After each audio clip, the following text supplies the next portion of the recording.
Bonjour, aujourd'hui, on va s'attaquer à l'un des concepts de base de la programmation, un de ces trucs qui font tourner tous nos ordinateurs et nos jeux. Mais promis, on va expliquer ça super simplement. Alors c'est parti. Alors la grande question, c'est quoi au juste une variable? On entend ce mot partout dès qu'on touche un peu au code, mais qu'est-ce que ça veut dire concrètement? Eh bien, la façon la plus simple de voir les choses, c'est d'imaginer une boîte. Une sorte de boîte magique, si on veut. Et cette boîte, elle est faite pour contenir une seule et unique information à la fois. Voilà, c'est vraiment l'image à garder en tête. Bon, allons-y. Explorons un peu plus cette idée de boîte magique pour voir ce qu'on peut vraiment faire avec. Et ce qui est super avec cette image de la boîte, c'est que ça parle tout de suite. Comme une vraie boîte, une variable permet de faire trois choses très simples. Mettre quelque chose dedans, changer ce qu'il y a dedans, et bien sûr, regarder ce qu'il y a dedans. Rien de plus compliqué en fait. Ok, on a notre boîte, super, mais maintenant il faut bien lui donner un nom pour la retrouver et la remplir, bien sûr, c'est la prochaine étape. Franchement, c'est du bon sens.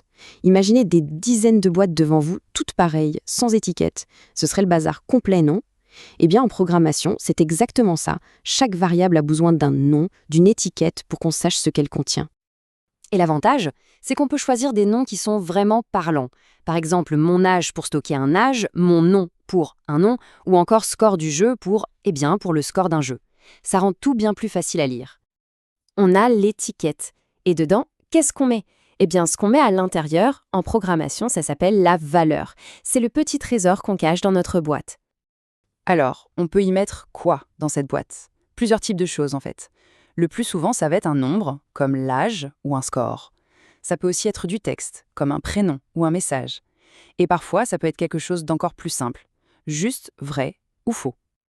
Là, on voit bien la distinction.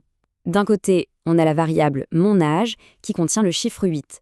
De l'autre, la variable mon nom qui contient le texte Alice. La boîte est la même dans son principe, mais ce qu'on met dedans peut être très différent. Et maintenant, attention, le vrai tour de magie. Ce qui rend les variables si indispensables, c'est leur capacité à changer.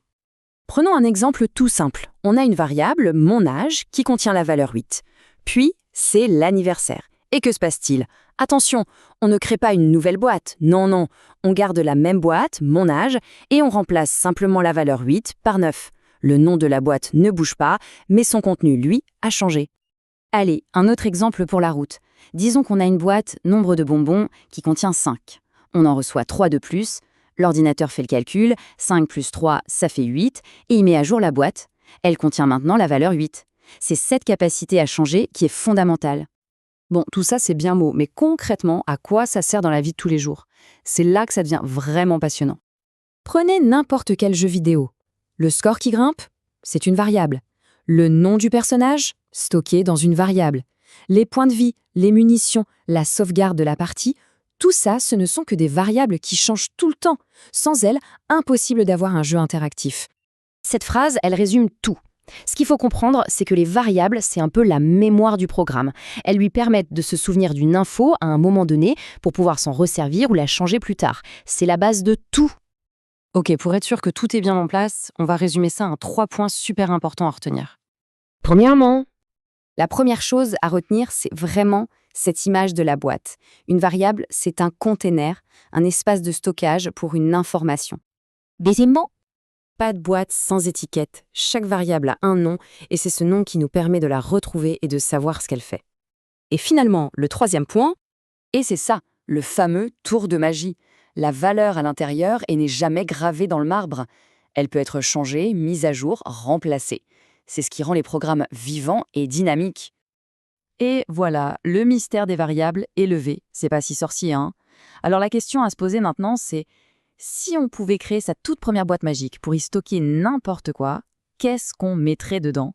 C'est un bon début pour commencer à penser comme un développeur.